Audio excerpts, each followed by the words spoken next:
Innovatix, and SPS Health for partnering with us on this effort. Just to underscore the background, we all know that the Inflation Reduction Act made a number of changes to the Medicare Part D program.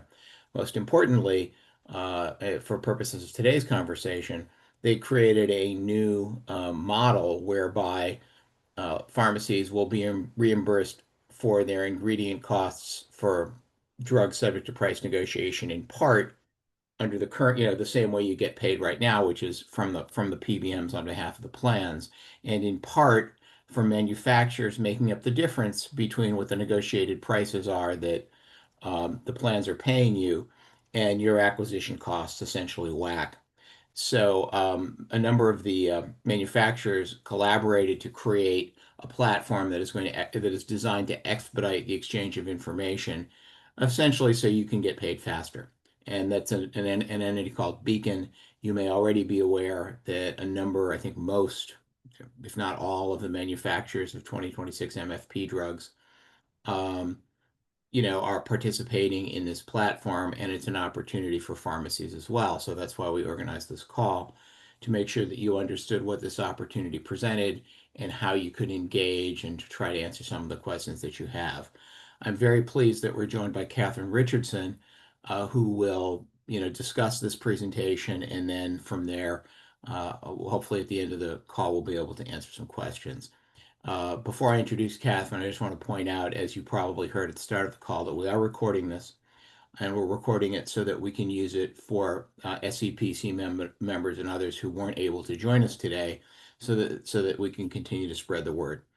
Um, Second, for those of you that are SCPC members, I do want to underscore that, this is one aspect of the challenges that are presented by the IRA for long-term care pharmacies in particular. There's another and very significant challenge having to do with the economic impact of these negotiated prices on the business model, on the facilities that you serve, and the patients that you serve. And as you know, we, in partnership with ASCAP and NCPA, are, kind of trying to fix that problem, whether it be legislative or through administrative action, later this year. And you will have received a call to action from us yesterday to come to Washington and help us, kind of make the closing argument, if you will, to Congress on fixing this problem legislatively.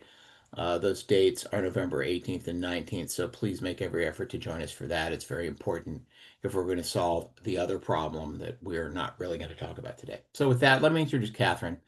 Catherine is the Chief Strategy Officer at Second Sight Solutions. She has over 25 years of experience that includes pharmaceutical industry executive leadership, pharmacy practice, strategic consulting, and drug pricing and policy analytics.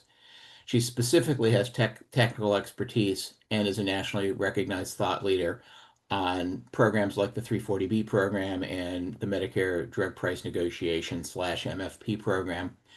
She formerly served as Vice President of Global Pricing at Bristol Myers Squibb, where she was the pricing and analytics lead for the first round of Inflation Reduction Act negotiations with CMS.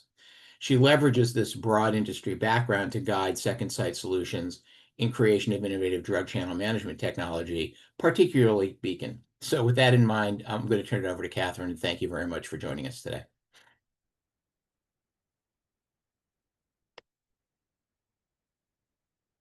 You're on mute. Okay, thank you. I'm working two screens, and I appreciate that introduction, but the funniest thing is whether or not I'm going to be able to work the Zoom technology to make sure you get the slides. Can you see my slides right now in full screen mode? You see them, but not in full screen mode. Okay, let me try one more thing and see if I can get this bigger for you. Does that work? That's it. Yep. Thank you. Okay, great. We will go ahead and get started. So thank you for having me, first of all. And I'll just say at the top of this call, this is such a new process and with a lot of complexity in it. And so when I describe to you the platform, just want to lay the landscape that as you all are probably under pressure to try to figure out how you're going to reconcile payments, we are also under pressure having built this platform in a matter of months. And it's new and evolving. So some of the things that I'll talk to you about today could be changing over time, but I just want to present this as this is our starting point. The manufacturers asked us to create this platform so that there would be a common place of data, information exchange, and then a place to go back and forth if you have questions or you have a disagreement about something. And I'll walk us through all of those things today on the call, but just laying the groundwork that it's a new process for everybody. Even I've noticed working with different groups that the terminology that's being used can vary a little bit. And so before we jump into the slides, I would just like to say we're using the term MFP rebate interchangeably with MFP refund. Very much aware that the government is using the term MFP refund.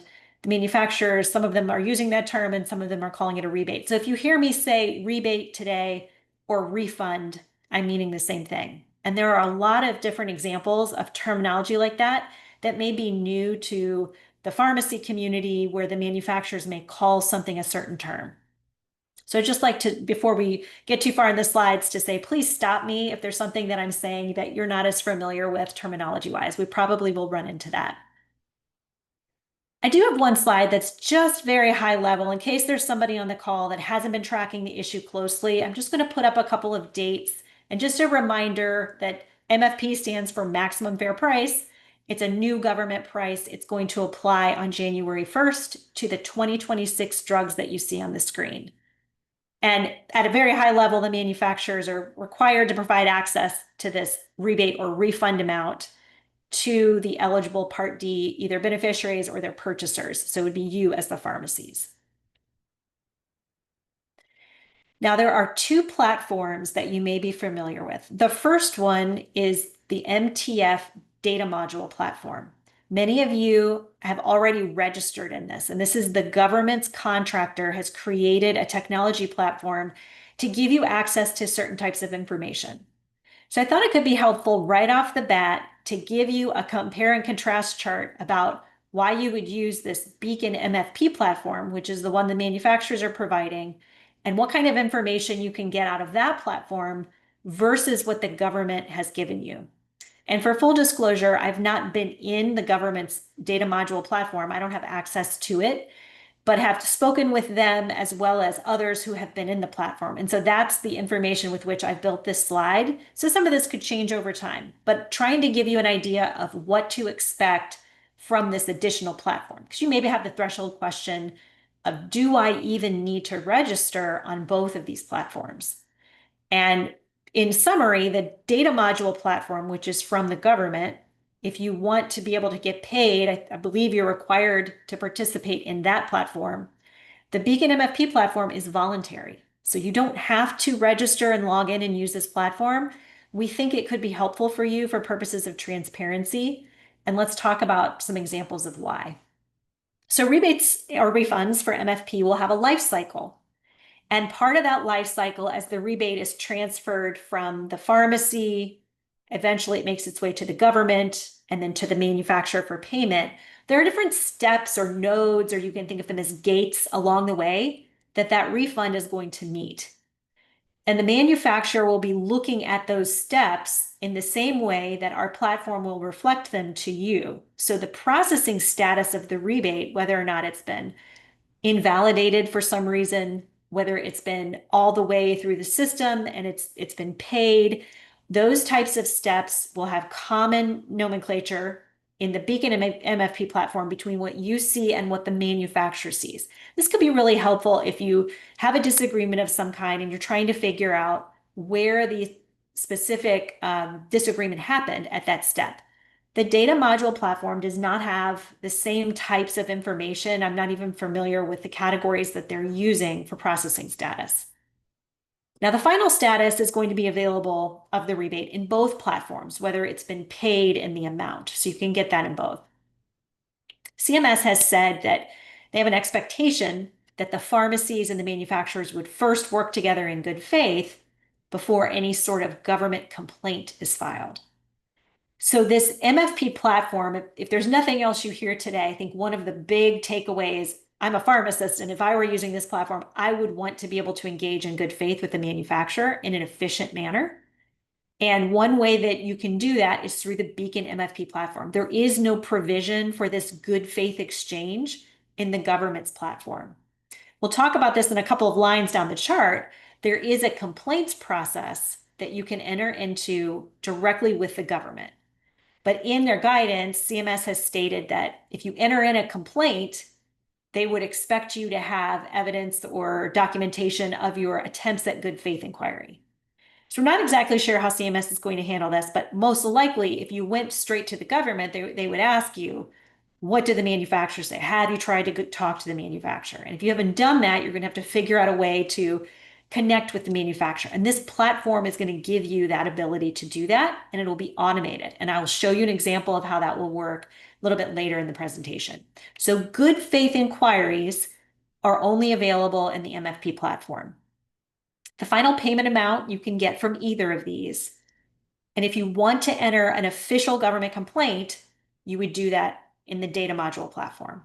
So you can see now that's the government platform. We don't have in the Beacon MFP platform any sort of visibility to complaints or how the government is going to be dealing with the complaints. We only are handling this step before you get to a complaint, which is good faith inquiries. Another hot topic is basis of pricing. What I mean by that term is where did you start before you calculated this MFP refund or rebate amount? Let's just give you a very high level example. If you start with WAC as the basis of the price, you would take WAC minus the standard default refund amount.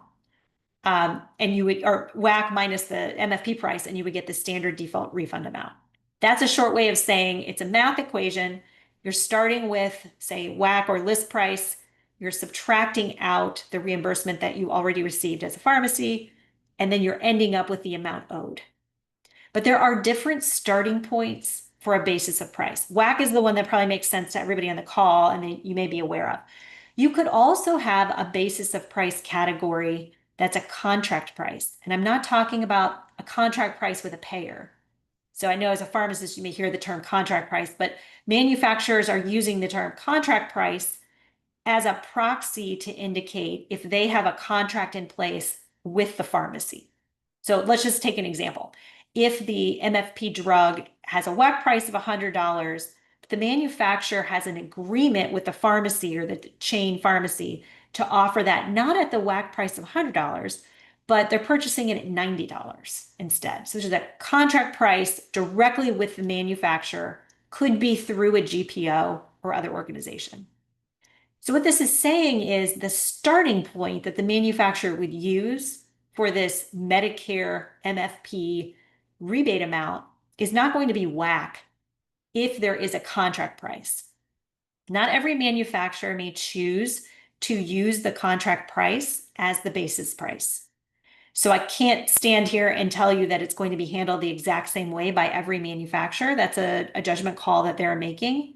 But there is a category for basis of price called contract price. And by that, we mean contract between the manufacturer and the pharmacy or through a GPO of some kind. And then the third type of basis price would be 340B. And I talked to the individuals that organized this, and they said 340B is not going to be a hot topic with this crowd. So I'll only say that the manufacturers do not have to pay two types of rebates on these claims. They don't have to pay 340B and this MFP amount.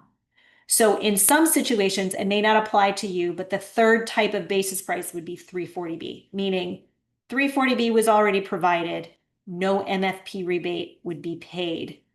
And that's not always going to be exactly the case, but so we don't go down a rabbit hole on 340B here, I'll just leave it with the manufacturers have to pay the lower of the two prices or the larger rebate. So basis of pricing, I think, is something in your reconciliation that will be very important for you to know. And the basis of pricing category is going to be available to you in Beacon MFP. It's not available in the data module. I put sometimes on here because if the WAC price is the basis price, CMS is putting the WAC price and the standard default refund amount on every rebate claim. But the challenge with that is it'll be on all the claims as informative, and you'll probably want to know what was the actual category of the basis price that was used, and that's only going to be available in the MFP platform. And then finally, the government is using a ledger And this is to handle crediting that could occur or different types of reversal situations. The bottom line for you all listening to this is that there will be balances at the NPI or pharmacy level with the NDC on how many credits may have been applied. So, for example, if a rebate was reversed, there won't be a clawback of money coming. There will be a credit applied to the account for the pharmacy. And then those credits will be applied to future payments. CMS is operating that ledger for this first year, and we'll see how that turns out. That's the part that I think could get rather confusing, is the application of credits, because if you don't get a rebate paid and you're trying to figure out why that would happen, you're going to have to look back and figure that out. So this ledger balance is something that the data module will be handling. So if you're a pharmacy or pharmacy owner or operator looking at this information, you might be saying like, well, why do we need two platforms? Why couldn't we just have one platform? And I'll do my best to answer that for you. I believe that there are some gaps. And if you look over here on the right-hand side with the data module, you'll see that there are really critical pieces of information that I'm not aware that the government will be displaying, or displaying in a way that may be easy to use. Because of that, the manufacturers have provided this Beacon MFP platform to you and fills in some of those gaps. Key pieces of information being processing status, the good faith inquiries, the basis of pricing. Those things, I think, when you go to reconcile as a pharmacy, you're really going to want to see what information do you have there. And if you can't get it in an easy way, I think it'll make your reconciliation process more difficult not to see it. So you have access to this platform. Another brand new slide that we just made this week is I put myself in your shoes and I was thinking, if I were about to go through this process as a pharmacist, where am I going to need help? What is the confusing part ahead? And I'm anticipating that this crosswalk of an 835 with the MFP rebates could be one of those places. And so I'm providing you a slide. So if any of you want to take a snapshot of the slide or a screenshot, I think it could be helpful for you in the long run. And let me explain to you why I think this could be an issue. At the beginning, I was talking about how there are different words used for different things by these different parties in the MFP space. And one of them is this idea of an 835. So manufacturer typically doesn't have exposure or deals with 835s in this context. But my understanding is that you will be getting as a pharmacy an 835 from CMS that you will use for reconciliation.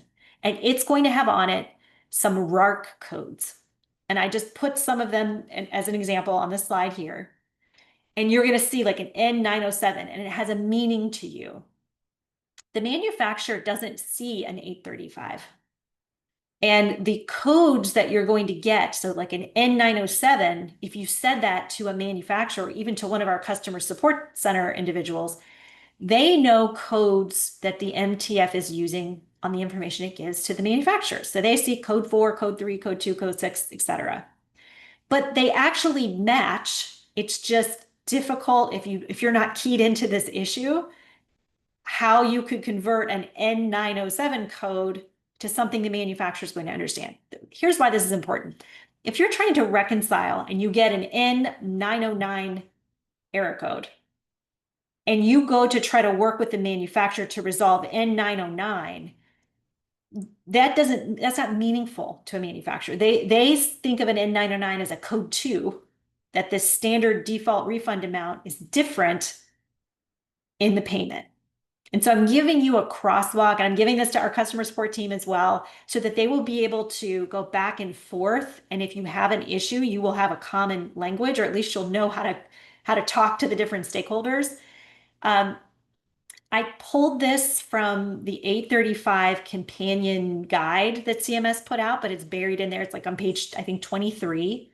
So you can validate this if you want, but I wanted you to have something simple so that you would remember that the manufacturer's lingo and the terminology that they see from the government is different than what the pharmacies are seeing. And at some point, when you come together and you have to reconcile issues, you need a common language of understanding. So this is something to tuck into the back of your mind of, The Beacon MFP team will be trained on this kind of language. They will understand. And when you go in, if you were to file one of these good faith inquiries for a discrepancy, that you would have a tool to say, like, I'm going to be able to speak your language or at least go back and forth. I also want to tell you there's some things that are not available in the Beacon MFP platform and explain to you why. So the first one is the rebate status that hasn't yet been transmitted to the manufacturer. So there's a point in time where you as a pharmacy have dispensed or administered a claim, and that has been adjudicated, but the claim information has not yet hit the Beacon MFP system. So if you were to call in or have a question about a claim payment that we did not yet receive, we don't have any information on it. So that's a pretty obvious one. The status of the financial status that have been approved by the manufacturer. So let's say that the Medicare claim came all the way through the system, it was validated and it was approved, but there's a time delay between the time the claim was approved for payment, which you've probably heard about this 14-day window, and then the time that the payment actually is going to get into your bank account. Our system, the Beacon MFP platform, is not involved with the payment. The government is handling that payment. And so we can't answer questions about the financial status of the payment because that's something that's being handled by the government. Any complaints that you file with CMS or this MTF contractor, we don't see those. So if you called into our system, our support center, and asked about complaint information, we're not going to be able to help you because the complaints are filed with CMS. And then the reimbursement amount. So let's say the MFP amount that you get as a pharmacy with that reimbursement. So I'm not talking about the refund part, but the part that the payer is providing to you. We don't have any information about that. So we're blind to that piece of it. So if you called in and wanted to ask about how much you got paid from the payer, we're not going to be able to help you there. And then next, I'd like to walk you through our support center so that you can understand the tools that you'll have available to you. On our website, you'll see a link, which I've circled here in yellow for Support Center. And we have the ability, we're training over the last couple of months, many staff that will be able to help you. Not only in the Beacon MFP platform, but in the MFP process in general. As well, they'll be available 9 a.m. to 9 p.m. Eastern Time. This will be for chats, which you can see on the left-hand screen, as well as a toll-free call center. And then anytime you can submit an email into our support team. So if it's Saturday night and you're reconciling rebates, you can still email us and we will respond to you. So you've got free resources there. There are some additional resources, what I would call more on-demand or self-help type of resources on our website that could be helpful. Frequently asked questions. We have a learning series. So you will hear, I think we have 5 or 6 different short recorded webinars where it's me walking through this information, but a little more slowly and in depth for different topic areas. So you could watch those on demand. We will be putting up platform demonstrations. And I know how helpful this would be because that's what I would want to see is show me what it looks like. Show me how I can use the platform. We will be doing that. Right now, we've completed the platform for the dispensing entities, U.S. pharmacies, and the next step will be for us to go in there with test data and show you how it works. And then we've got articles as well. The articles are just a little bit more depth content about the MFP in general, and then how our platform works. So next, I'd like to walk you through this good faith inquiry, what I'm calling a wizard. And the reason I think this is important is when you do have a discrepancy and you want to establish that good faith happened between the manufacturer and the dispensing entity pharmacy, you will log into this platform. If you choose to register for it and use it, you will have this tool available to you. Now, the manufacturers had to submit plans to the government to describe how they were going to handle good faith inquiries. And all of them put in their plans that the Beacon MFP platform is the way to have a good faith inquiry exchange. So if you want to engage in that type of inquiry, the manufacturers wanted something that was consistent and created documentation for both parties, that you had the same data sets. And that is one of the reasons why this could be so helpful to you to use. So these GFIs are initiated on an MFP rebate claim basis. So for each inquiry, you can look up in our platform a specific rebate number, and then there's a little button that you click that says file a GFI. And once you file a GFI, this window pops up on the right-hand side that looks just like this, and it says, the GFI wizard, and it asks you a question. Tell us what rebate you're inquiring about. You type in the number, and then it's going to prompt you through a series of questions to make sure that you end up in the right spot. And I want to pause here for a minute because this is important. The Beacon platform is informed by information about the rebate history. So the platform knows if the rebate was 340B, or let's say if the rebate had a duplicate claim entered, or if the rebate was invalidated because there was a number in the RX field that didn't comply to the RX number standards, or if the date was before January 1st on the claim. So because that information is in the background, that's why we're calling this a wizard. This wizard will direct you on what types of things could even go wrong with your particular rebate. So for example, if the rebate was paid and there was no duplicate error, and you try to go in and file an issue for a duplicate error, you're going to get a message that says there was no duplicate error. So that's not a category that you can file an inquiry on. Now, let's say the rebate was paid a different amount. We talked about this basis price. It'll prompt you to say, is one of the things that you want to resolve having to do with the amount you were paid? So you would click on that, and then it would walk you through like, yep, this rebate had a different payment amount. And here's where you go to resolve that, or here's what you do next.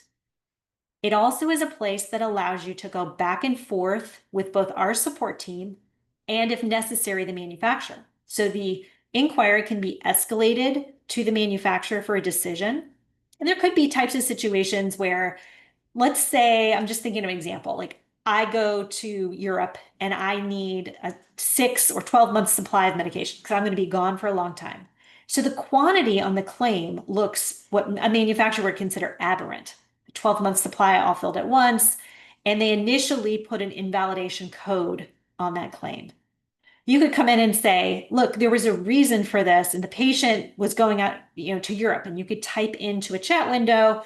It would document that. You could even submit screenshots or pictures if you needed to help explain why. And then if the manufacturer approves that, they would go ahead and pay the rebate. And it's semi-automated to the extent that we could to help you be efficient when you're trying to engage with the manufacturer, and the manufacturer to be able to approve these, quickly, and then have a record. That record is important because at the end of the inquiry process, if you do decide, well, my inquiry was denied and I'm not satisfied with that, and I want to go to the government, to CMS, to file a formal complaint, you will be able to have information from the system to do that, and the manufacturer will see the exact same information. So if you do file the complaint and then CMS goes to the manufacturer and says, tell me your perspective on this, they can pull information from the system as well. So this is a common data set, a common location to handle discrepancies, and a semi-automated process that we will walk you through. At the bottom, you can see on the left where it says, not seeing the GFI option, certain GFI types may not be available depending on the status of the rebate claim. That's just another way of saying, if you're trying to file a good faith inquiry about something that doesn't exist on a rebate, so if the rebate was paid in full, then there's not going to be a category there for that. And so this whole idea of why we're calling it a wizard is it's there to help shorten and minimize confusion at the point of trying to file one of these inquiries.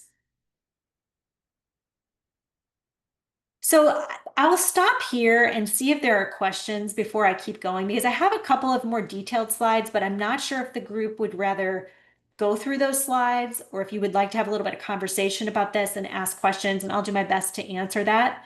So I'll just pause here and see what the group would like to do. I don't know if there's one of the conference organizers that would like to give me a judgment call on this, but I'm happy to keep going. I have maybe 3 or 4 more slides, or we could stop and take some Q&A. Hi, Catherine. Thanks for all of that. I am, I don't have a game plan here. So if Okay. there are folks who have questions, feel free to ask. I mean, probably it's best if you just kind of raise your hand or use one of the functions that lets me know you have a question. because we have a lot of people on the call, and then I'll just take them in the order received. You can put them in the chat. You can raise your hand um, if you have questions or comments at this point. And if we don't get anything, then you can move on to the detail. Oh, this is actually a very good question that came in. What's the fee for using this platform? It's free. So the manufacturers are paying for the provision of this platform. There is no fee to use it. And I'll answer another question that I get a lot from the dispensing entity pharmacies, which is how do you have our data? Well, how do you have our data? You're not a third party support entity. This is a new acronym called a TPSE. We have the data because we are helping the manufacturers validate, process, price, and get the data elements back to the government. So because we're doing that, we see all the data that's coming through on behalf of the manufacturer. And so the manufacturer are allowing us, they're saying, like, open this up to the dispensing entities so they can see what we see. So that's why we won't find Beacon as a third party support entity, because we're not there trying to see your data with permission you give us. We already see the data because of the manufacturers. Any other questions? Okay, Catherine, then I Yes, guess I have a I'm sorry, go ahead. question. Sorry, John. So just going off what she just said, it sounds like all the data is being shared between the manufacturers and the insurance companies and all that. Just seems like a lot of work on the pharmacy's end to make sure we're getting the pricing. So if they're sharing all the data to begin with, why can't they just do the pricing on the front end? I will try to answer that. And you may, the team on the call may want to add in comments. There was a policy debate at the beginning of this, and I hear your concern. And especially from pharmacies, they were saying, we want to get paid at the right time. We don't want to have to wait 14 plus days to get paid. And ultimately, CMS allowed the manufacturers to decide how they were going to effectuate, is the word, or give this price out into the marketplace. The concern on the manufacturer side, one of the concerns is when you put a discounted price into the marketplace upfront, there is the potential for fraud or abuse that could occur on such a discounted price. And so a rebate mechanism provides a control so that the manufacturer knows that this was a legitimate claim that comes in, and then they would pay it. The challenge for that is, in order to have that data exchange, there is some time limit that would need to happen between receipt of data elements and then payment back as a rebate. So the two sides of this issue were pharmacies wanting to get paid faster and manufacturers wanting to make sure that this extremely discounted price that they're putting in the marketplace, at the time they didn't know how discounted it would be, wouldn't get diverted or fraudulent. And an example I could use here would be the 340B program, which is also a very discounted price that's currently upfront. And there's a ton of fraud and abuse associated with that upfront pricing. And so I think the concern on the manufacturer part was, if we put a price out there in the marketplace, we don't know what's happening to it. Is it being used on Medicare patients? We wouldn't even know. And the only way you could probably do that would be an audit. And the likelihood of auditing 60, 70,000 pharmacies is impractical. So those are the two sides of the policy debate. I don't want to take a side on who's right or wrong, only that CMS allowed the manufacturer to decide and they chose refund or. Yeah, if I could also, John, before you jump in, if I could also speak to this point. Part of the other problem is that, if the manufacturer is selling the same drug at two different prices, there are implications for, what they owe Medicaid. There are implications for what would be considered best price from a Medicaid perspective. And pharmacies would have the challenge of effectively maintaining two inventories based on different acquisition costs, so that that would be a very complicated mess. And I think that's one of the other reasons that CMS kind of went in this direction. It wasn't only with respect to manufacturers. From many perspectives, it isn't the best way to go, but unfortunately that's the way kind of CMS steered the process. Okay. Does that make sense? It does make sense. The thing that I'm worried about, and just I could use prior authorizations as an example right now. If I get something rejected as prior authorization, I'm not sending the med. I'm waiting until that prior authorization goes through. With everything we've talked about today, it sounds like there's already going to be problems with the rebates and making sure you get the right rebate and this and that and all these platforms we got to go on. So does that mean I get to hold the medication until I verify that the rebate's correct? You can't. I Why mean, not? well, it depends, but if you are a closed door long-term care pharmacy serving a skilled nursing facility, you cannot hold the drug. You can't hold the drug for effectively 6 weeks. So you're basically saying that we have to just hope we get paid for it. Yeah, but the one thing I would say is that the trigger of your receipt from the PBM, your approval from the PBM should give you at least some degree of comfort that the rebate will come through because that's the same trigger that starts all of the lines of data exchange through CMS and potentially through Beacon to the manufacturer Okay, but and the you could return, you you could say the know? same thing about going on the CMS website and putting in a price discrepancy. We sent the med, but we could do a price discrepancy saying, you're not paying enough. Here's a copy of our invoice showing what we pay for it, and they might not even get back to you for months. So it just seems like another reason to make pharmacies lose money and not have the ability to hold meds, which is just Yeah. crazy to me. Like everything we've talked about, you guys know this is going to happen. You know it's going to cost pharmacies money, but we're still pushing forward with this system. Well, let me talk to that. I agree with you. I think that there is that from the CMS perspective and certainly from the legislation perspective, there has been very little thought given to what the consequences are for pharmacies and the additional costs and delays that pharmacies would have to incur, right? No question about that.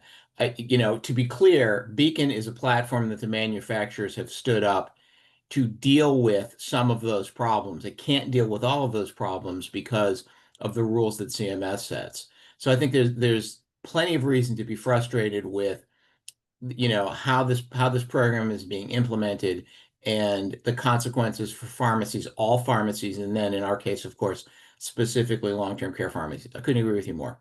Um, the one reason I think that there are many reasons I think that this doesn't that there's no real opportunity to stop this process or slow it down. The most significant of which is that from a political perspective, a substantial majority of Americans like Medicare negotiating prices.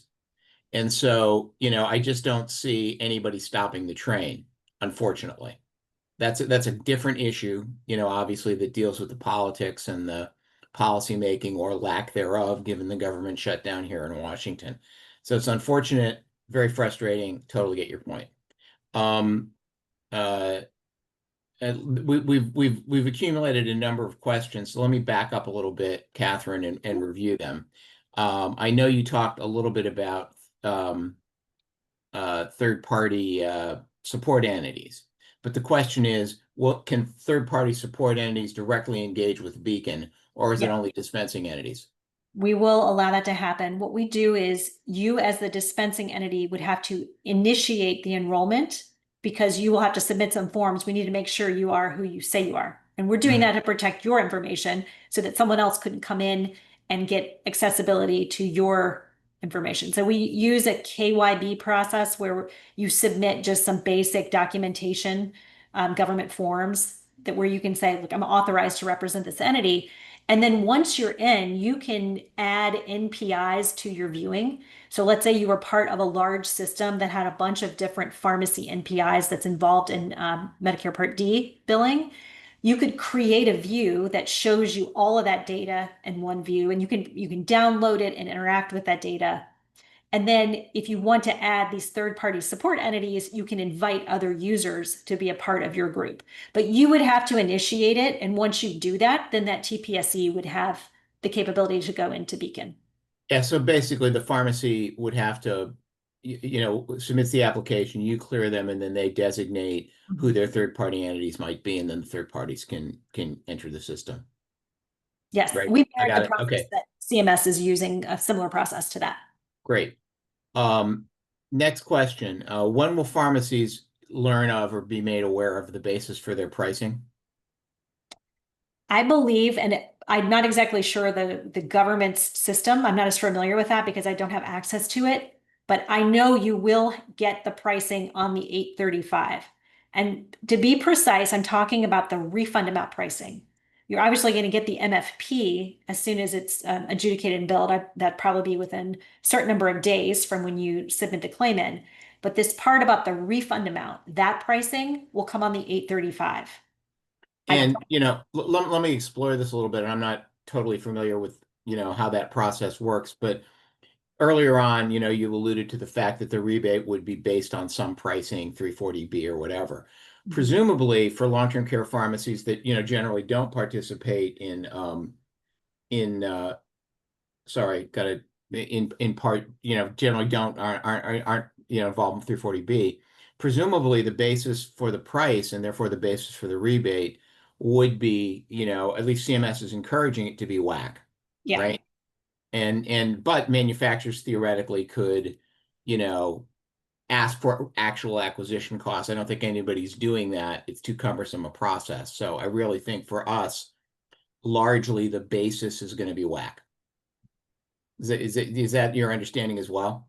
Yeah, there could be times where if the particular pharmacy was already given a rebate under WAC, so for example, or a discount of some kind, let's say you purchased upfront, Yeah, and I gave you that example of $90 instead of 100. Well, the yeah, manufacturer doesn't owe that pharmacy the full WAC rebate amount because the pharmacy already has a discount. And so then some manufacturers may choose to use that contract as a basis price. But for yeah, what I know about long-term care pharmacies, many of you will be using the WAC as the standard yeah. Yeah, amount. so to step back a little bit and broaden the answer, the IRA specifies that manufacturers have to make up the difference between quote acquisition costs, close quote, and the negotiated price or the MFP. CMS has interpreted that to mean that they cannot tell manufacturers that acquisition cost is whack. What they can do is encourage manufacturers to use whack, which would allow pharmacies to maintain the discounts that they might get on acquisition or on the buy side, right? And so just to be clear, as I understand the implementation plans that manufacturers have submitted, to the extent it is an opaque, it does seem like manufacturers are going to keep using WAC for the purposes of the basis for the reconciliation payment. Having said that, what we don't know is whether manufacturers will decide that they're not going to continue to offer the discounts on the buy side, which would be the same thing Catherine has said.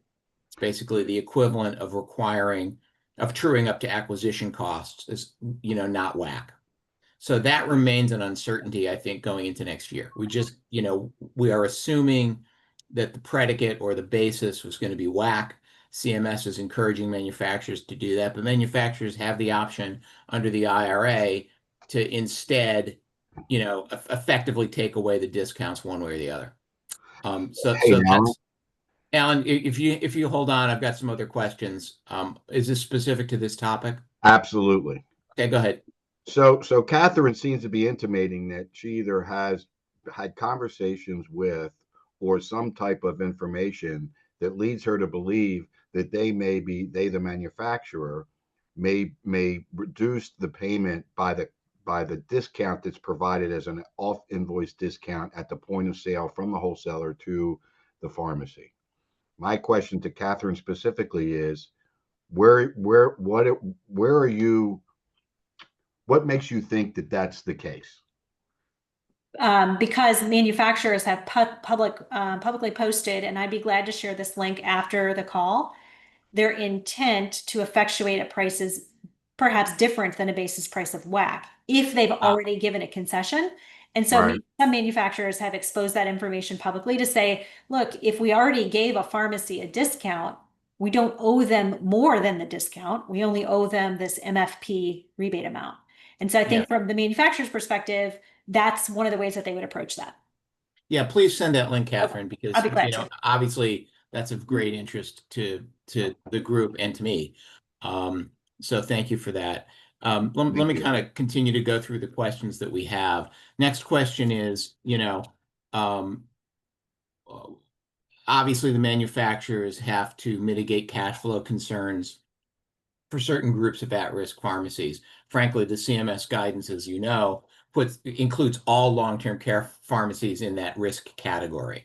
For the people participating, because of the cash flow challenges associated with the additional time between when you receive payment from the plan for the ingredient costs at MFP and when you receive the reconciliation payment from the manufacturers to make you whole vis-a-vis your acquisition costs, that's a cash flow problem, obviously. And it creates, a whole bunch of different problems for all pharmacies. So the question is, for those pharmacies that qualify for being at risk, all long-term care pharmacies plus any other pharmacies that essentially checked the box that said we're at risk. The mitigation plans, or at least what's been made public, doesn't really contain a lot of information about how those mitigation strategies are really going to roll out. Do you have any information on when that's going to be available to pharmacies? I don't have any information on that. To my knowledge, the requirement was for a plan to be submitted, but not action to be taken. And that's something that you can look back at the CMS language and see if you read that the same way. But I don't think CMS was requiring something to necessarily happen, rather that the manufacturers would have a plan that they would submit to say either we're going to monitor this or we will do the following actions. I don't know. You can speculate. But none of them say we're going to do the following actions, at least not what's been made public. I agree. Like I haven't seen. And that's kind of so my But question, there. yeah. So, I mean, I guess I infer that if we want more information, we got to go to CMS and say this is insufficient. Yeah, it would be a policy issue. It's not something that I'm not the manufacturer making the decision about how to handle, quicker payment timelines or however that you all would want this addressed. It's a policy issue. Yeah. Okay. Thank you. Let me look at the list, which is growing, not surprisingly. For those of you that when I kind of characterize your question, if I get it wrong, please jump in, as some folks have. So one of the questions that I don't really understand, it's from Oleg, which is we need to ask for 90 dating from our wholesalers for these drugs. Why don't you jump in and explain what that comment is and see what the question is? Because I'm not really understanding that summary in the chat. Can you hear me? Yeah, great. Yeah. So the issue here is that we're buying the drugs and we have to pay, twice a month or every week or daily for it. And then basically we're floating the manufacturer and Medicare's program.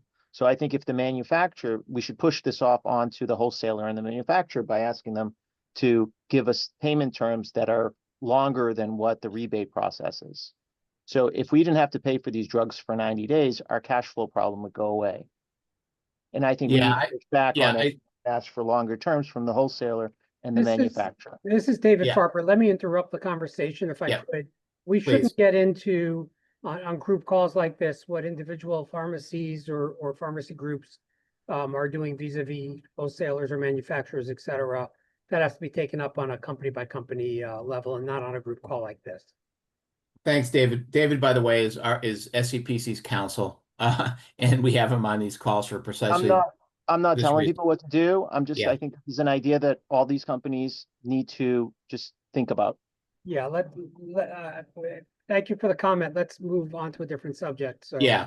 I mean, I do think, as David pointed out, that the issue that you raise is a matter for contract negotiations. It's not really something that the government policy has delved into.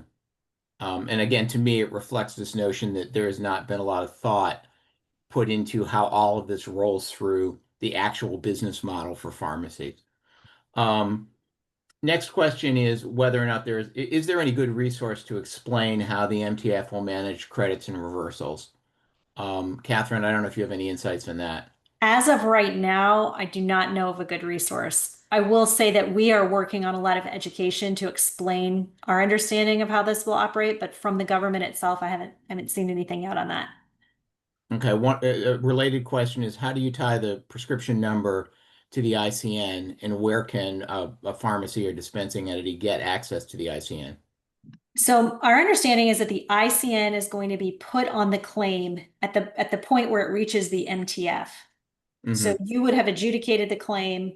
It's going into the system with an ICN number on it. Our system does not display or render the prescription number because it's considered PHI.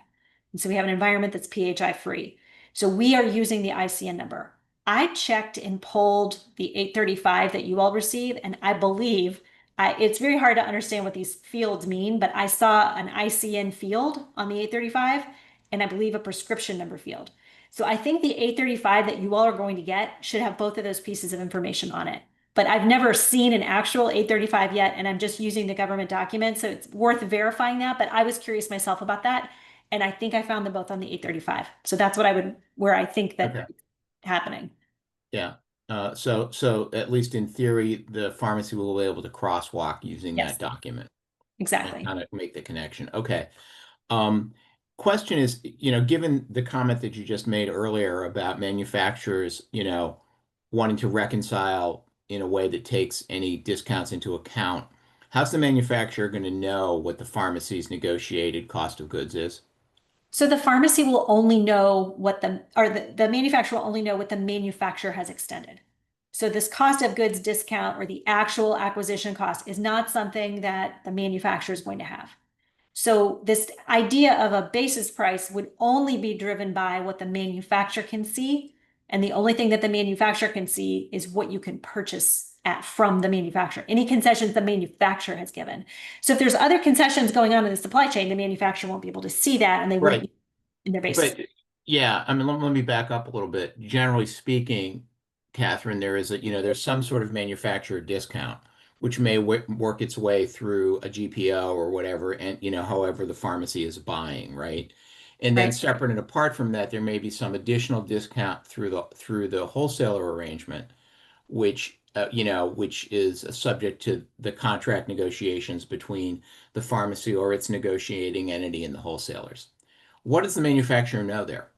I don't believe they can see that. I mean, I've worked at a Right. manufacturer before. I couldn't see, I knew generally what the cost minus terms were for different types of entities, having been a pharmacist, but I couldn't see the specific ones. Those are not made available.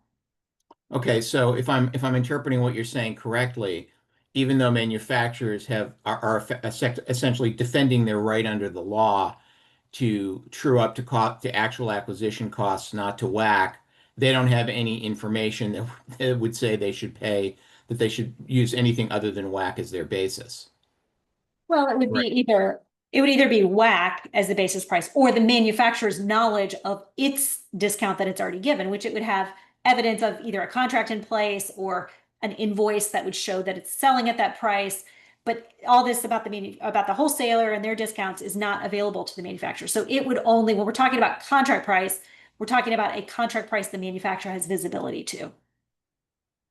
Yeah, and so to address the question that was asked, I think what this means is that it is unlikely that the manufacturer is going to have information on, the long-term care pharmacy acquisition costs different from WAC unless they ask for it. And despite the fact that they're reserving their right to take that into account, I don't see any way that they know what the discounts are that long-term care pharmacies get, unless I'm missing something. Unless it's a GPO. So the GPOs work with the Okay, fair enough. manufacturer. Yeah, yeah. Mhm. Yeah, GPO wholesaler, I don't think so, but I can't claim to answer for every manufacturer on that. Yeah, I gotcha. So I would, my conclusion is that if I were kind of a pharmacy, I would assume that the manufacturer discount is at risk because it's possible that the manufacturers, knowing that, will not true up to whack. They'll true up to whack minus that discount, right? I That's think my that's conclusion reasonable. anyway. I'm not sure you would draw that conclusion, Catherine. No, I David, does think that sound right? it does sound right that if a manufacturer, Yeah. they could decide to use the fact of their own knowledge of the discount they provided through a GPO or directly to that organization. Mhm. And it would make sense to me because mathematically, why would the Yeah, manufacturer be truing up an amount that's greater than the statutory obligation? Doesn't make a yeah, lot of sense. Yeah. yeah. So, and then there is a comment about if the manufacturer gives the whack minus price up front, pharmacies will get paid less. And then, there's a comment that will also extend and be damaging on 340B. I can't comment on 340B. Maybe Catherine, you can, but, with respect to, traditional long-term care pharmacy Part D, absolutely. I mean, Mhm. what we know is that the way the IRA works, it is designed to eliminate any brand margin on the sell side. We don't know whether or not, there's a risk to the manufacturer discount or the wholesaler discount. Clearly, this conversation suggests that there is a meaningful risk to the manufacturer discount one way or the other. And I think that is something that, needs to be taken into account. Frankly, it worsens the bigger problem that I alluded to at the start of this call pertaining to that whole issue of the IRA prices and its unique impact on long-term care pharmacies. So, that gives us even greater cause for worry. And I think really does create greater incentives to try to get the problem fixed as we're trying to do. And so anyway, that's a Yeah. conversation beyond this one. And I can Um, comment just briefly on 340B because there are some long-term care pharmacies that serve as contract pharmacies for 340B. And how this will work, the requirement in the law is the manufacturer only has to offer one. The 340B discount will be preserved, which means that's the one that will be paid. And any duplication with this new refund amount will be handled on the refund amount for MFP. yeah, The bottom line of that is if 340B was used, there is no MFP rebate as long as the 340B is the lower price, which most of the time it is. So yeah, if you're in a 340B contract pharmacy relationship, you're going to want to talk to your entities because they're going to be keeping their 340B discounts and you potentially would not be getting any MFP refund amounts. right. Yep. Couple more questions. We only have a couple of minutes left, but let's see how many we can get through. Can you comment that if an inquiry is made and ultimately the manufacturer agrees with the short pay or reject, um, at your level, and the question is your 12-month European fill example, the manufacturer is still held to a 14-day payment window to the pharmacy from the original presentation, i.e. the 14-day time frame doesn't restart based on, that kind of process. It does Any, not restart. And the yeah, 14 days is from the date of receipt of the data elements to the date that the manufacturer returns the data elements. It's actually not a 14-day payment window. right, It's 14 days of getting the file and sending the file back. And let's say initially it wasn't paid, you open an inquiry, the manufacturer would immediately reverse or pay and put that on the next data submission that goes to the government. So I've seen the way the systems work. And if there is an approved for these GFIs, it would happen immediately. There's not going to be a delay, which is one of the reasons they wanted to automate this system so that they could make those types of changes if they need to for the approved GFIs.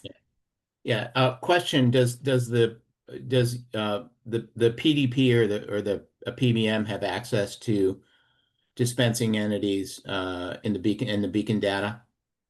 No, PBM has no input into this. They have no access to it. Great. Thanks. I thought that was the answer, but I wanted to make sure we covered it.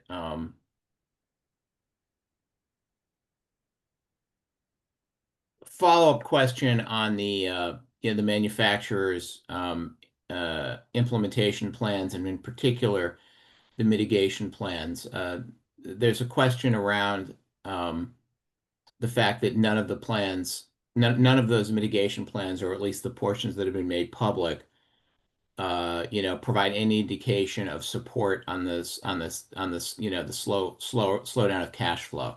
I think that's correct, but maybe you could validate that if you know. Yeah, I don't believe there's anything public that's even addressed that or that's viewable. So I haven't Yeah. seen anything about that.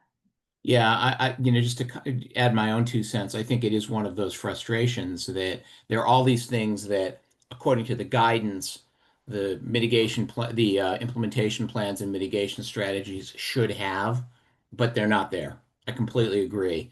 And I think the real follow-up needs to be going back, for those of us that are doing this in Washington, not just SCPC, but I think the whole group to go to CMS and say, and hopefully get some help on this, from members of Congress, we don't have any of these details.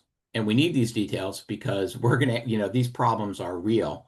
And frankly, a closed door long-term care pharmacy is hard pressed not to say that they're going to sign up for these platforms just because of the volume of business that's Part D and the fact that, you're effectively, and frankly, what your contractual obligations are, through PBMs to the plans. I think in the retail environment, it's a little bit different. And as you may have seen, NCPA has been, gathering data from its members, and I don't remember exactly, but a less than 50% of the community pharmacies are signing up for Part D for the whole MTF process at this point, which is reflective of all of these unanswered questions. And Rana, if you're still on the call, I don't mean to put you on the spot, but you have those statistics. Obviously, I don't. So if you want to jump in and mention them up, that would be great. I don't know if you're still there. If not, sorry. Yeah, thanks, Hannah. I'm still here. No, we don't have any reason to believe that it's gotten any better. I think, about half of our members had enrolled and the other half were thinking about it or trying to, but CMS has not given clear, direction to us as to how many dispensing attendees we're missing. So we're trying to, make sure everyone's aware and enroll in this. And that was one of my questions, I guess, was if they're not enrolled come January 1st, CMS told us that there would be a process for the manufacturers to send them a paper check, but there's not a lot of detail around that. So I'm not sure if you could share anything on that now or later, but just curious about those pharmacies who just slip through the cracks and don't get enrolled in time. Catherine, any insights on that? I don't have any. The limited insight I have is that this was an issue that was raised mid-year. The first time I had ever heard about it is, what do you do for a pharmacy that's not enrolled in the MTF, DM, and PM? And I think this is going to be a very manual process and don't have a lot of clarity on it. So my understanding is that the payments will either be made or held, and then at some point will be paid out if there's a way to pay them, either through manual check. It's just, we don't have a lot of clarity on it. Yes, yeah, CMS did address this on their call with pharmacies yesterday and said it's going to be a manual paper check process. And that they were shy on details as well. So get ready to start receiving paper checks. Oh, yeah. Well, on that upbeat note, I do want to let me just take a final look. I realize we're a little late, but just in case, if there's one last thing. Oh, yeah, one question that I think you do want to answer, and I think you may have already touched on it, is how do you enroll in Beacon? You can go to our website, which I'll be glad to distribute after this call. The process is given to you right on the website. So it just tells you need to click here, you put your email in, it sends you validation to make sure you're who you say you are, you submit a couple documents. The whole process takes a couple of minutes to do. The hardest part is probably submitting forms, which doesn't take very long. And we have about 5 days of a period that we take to approve those, but we're running a little bit faster than that. So it wouldn't take you but a couple of days. But I wouldn't wait until December 30th to do this, because you will have a gap then over that time. So it's a simple process. It's outlined on our website, and we'll distribute that after the webinar. Great. And last question, and then we'll wrap. What data submission beta testing has been completed so far on all the IRA negotiated drug data submissions, et cetera? So there's been quite a bit of testing, both with the MTFDM and then with our Beacon system. We have some certain types of SOC controls in place on our system. So it's been audited, and we are in the final process of testing now with the MTFDM system. Thank you. And on that note, thanks to everyone for joining us. I hope it's been educational, given the amount of question and answer that we've had. I think there's been a lot of engagement, and we, SCPC, will make this recording available, and I assume we can get a copy of your slides. And as Catherine said, she'll be providing some of the information that you've, in response to this discussion, and we'll make sure that all of that is available to everybody that participated. So thanks again, Catherine. Really appreciate you doing this, and good luck on getting folks enrolled. Okay, thank you all. Thank you. Thanks Bye. a lot.